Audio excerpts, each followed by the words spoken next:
ये बड़ी चिंता की विषय है, बड़ी चिंता के विषय। हम लोग इसमें चिंता, खेद, दुख सब कुछ जाहिर करते हैं। हमारे जब जवान जान गंवाते हैं तो हमारे दिल में बड़ी चोट आते हैं। बेगुनाह मासूम लोगों को जब हत्या किया जाते हैं, कायराना हरकत किया जाते हैं उनके खिलाफ और टारगेटेड किलिंग की अंजाम दिया जाते हैं तो हमें बड़ी दुख होते हैं। कश्मीर में आज जिस तरीके की लगातार हिंसा और दहशत की घटना बढ़ते जा रहे हैं, अगले दिन कश्मीर में बाहर से लोग काम धंधा के लिए जाना नामुमकिन महसूस हो रहे हैं, क्योंकि इसी वक्त कश्मीर से प्रवासी मजदूरों की पलायन भी शुरू हो चुके हैं और ये पलायन के दौरान ज़्यादा आर्थिक नुकसान होगी कश्मीर वासियों को और वहाँ की सरकार को, और साथ साथ जो कमाने के लिए प्रवासी मजदूरों लाखों की तादाद में जाते हैं, उन्हीं लोगों को जिंदगी में इसका बड़ा बुरा असर जरूर होगी। तो सरकार को इसमें सामने आकर बोलना चाहिए कि उनका सोच क्या है, क्योंकि ये सरकार खुद सारे देशवासियों को आश्वासन दिया था सदन के अंदर होगी कि 370 अगर हट जाए, 35A अगर हट जाए तो कश्मीर में आतंकवाद सारे निर्मूल हो जाएगी, खत्म हो जाएगी।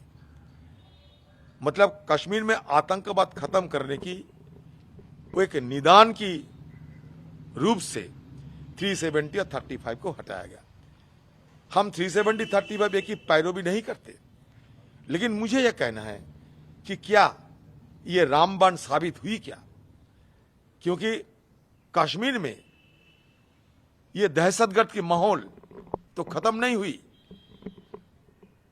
दिल्ली से कश्मीर के लोगों को दिल की दूरी अभी भी बरकरार है और कश्मीर अभी भी दहशतगर्द, आतंकवाद की पनाह देना का पनाहगार बनते आ रहे हैं।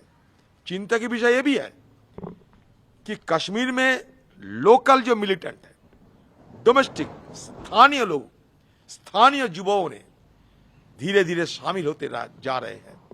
पहले बाहर से आतंकवादी आते थे, अब स्थानीय आतंकवादी पैदा होते हैं, जिसको हाइब्रिड मिलिटेंट कहे जाते हैं।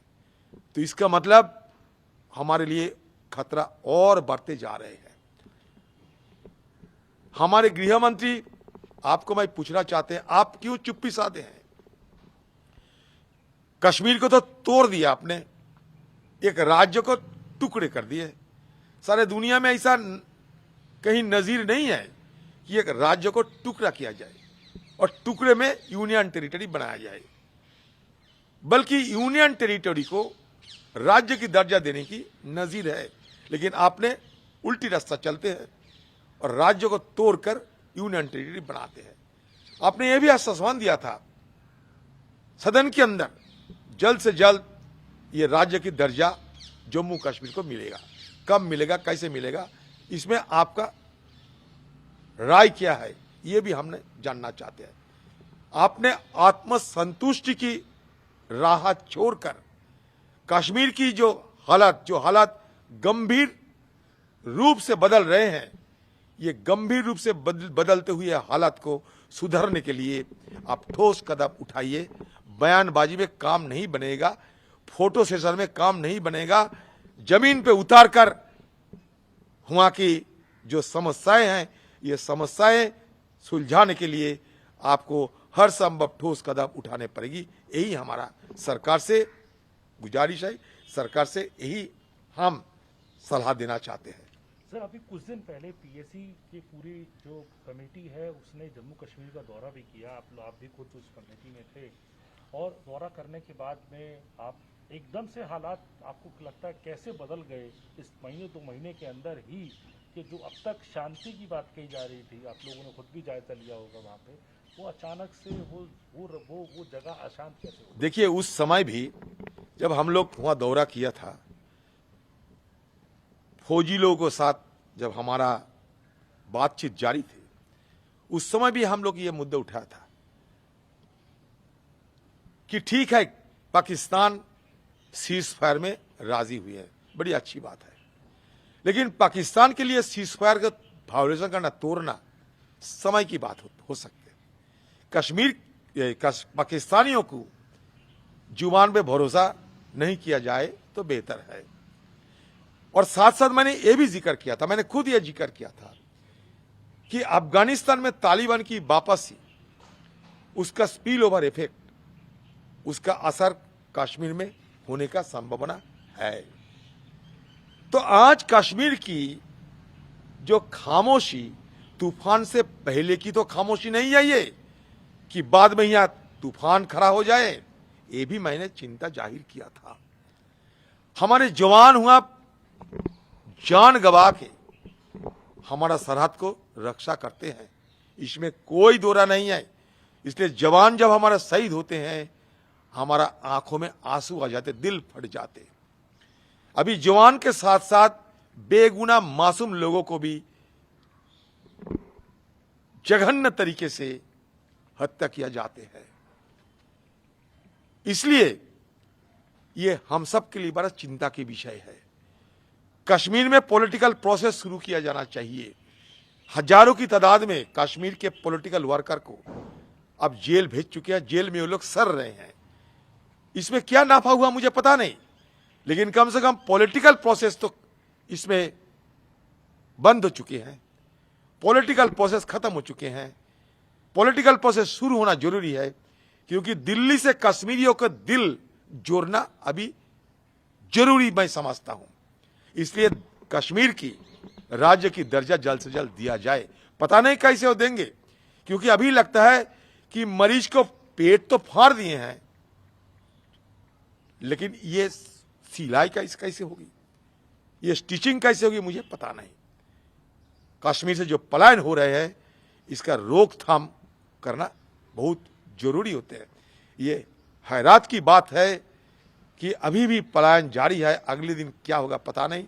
इसमें कश्मीर और हमारे देश के एक हिस्से को बड़ी आर्थिक नुकसान होने की संभावना है। तो ये सारे चीज मद्देनजर सरकार आप क्या कुछ ठोस कदम उठाने जा रहे हैं, इसमें हिंदुस्तान के आम लोगों को अवगत कराना चाहिए।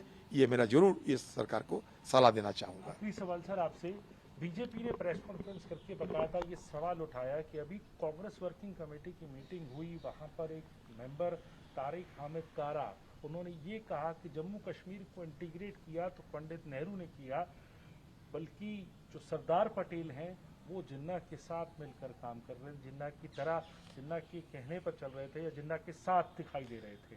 इसको और क्या कांग्रेस पार्टी तारिक हामिद, देखिए, बीजेपी पार्टी की जब जब मुसीबत आते हैं, मुसीबत से निकलने के रास्ता अपनाने के लिए तरह तरह की वो मुद्दा बना लेते हैं। जैसे कि देखो, जब पैंडेमिक में फेलियर थी, आ गया बीच में रिया चक्रवर्ती, सुशांत राजपूत आ गया बीच में। अभी जब कश्मीर की हालत बिगड़ते जा रहे हैं, तो बीच में आ गया आर्यन खान। अब जब कश्मीर की हालत और बिगड़ते जा रहे हैं, तो कांग्रेस के खींचना जरूरी है, क्योंकि आम लोगों को दृष्टि, आम लोगों को सोच को भटकना जरूरी है। बौखलाहट में खुद बीजेपी पार्टी है, खुद बीजेपी पार्टी बौखलाए हुए हैं। हमारे पीएसी में, सीडब्ल्यूसी में सारे चीज चर्चा होते हैं। ये बीजेपी पार्टी की भ्रम फैलाने की जो कोशिश हुआ था उस समय, उसका जिक्र किया गया था कि बीजेपी पार्टी की तरफ से ये भ्रम फैलाने का कोशिश किया गया था उस समय। जैसे कि सावरकर को लेकर गांधी जी को खींचा जाता, तो इन लोगों की अपनी बात रखने के कोई अपना तो चारा नहीं है, क्योंकि देश के लिए कुछ तो नहीं किए हैं ये लोग। देश की आजादी के लिए इन लोगों की एक औने पोने का भी दान नहीं है। तो इसलिए आम लोगों की निगाहों भटकाने में माहिर है बीजेपी पार्टी। ये सारे मुद्दे को इधर उधर करके आम लोगों को निगाहों भटकना चाहते हैं।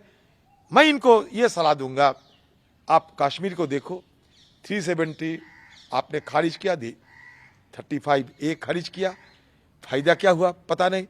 इसका मतलब ये नहीं कि हम लोग 370 के लिए पैरवी कर रहे हैं, कभी नहीं, पैरवी नहीं करते। लेकिन सवाल जरूर हम करेंगे, क्योंकि इन लोग सदन के अंदर जो आश्वासन दिया था, हिंदुस्तान के लोगों को जो भरोसा दिया था, उसको क्या नतीजा निकला, ये हम सबको जानने का अधिकार है। सर आपको कह रहे हैं कि चर्चा कुछ और हो रही थी, उसका भ्रम फायदा करने की बेकार बात है। ये सब भ्रम फैलाने की एक दूसरा साजिश है। ये रिवर्स स्विंग में ये लोग माहिर है ना, रिवर्स स्विंग में माहिर है, ये भ्रम फैलाने में ये लोग माहिर है। ये पार्टी की दिन रात ये शोध होते हैं, ये एक रिसर्च होते हैं कि सच को झूठ बनाओ और झूठ को सच बनाओ, हाँ को ना करो, ना को हाँ करो, सफेद को काला बनाओ, काले को सफेद बनाओ। ये इनके शोधकर्ताओं ने ये दिन रात यही करते हैं। नमस्कार, मैं हूं मानक गुप्ता।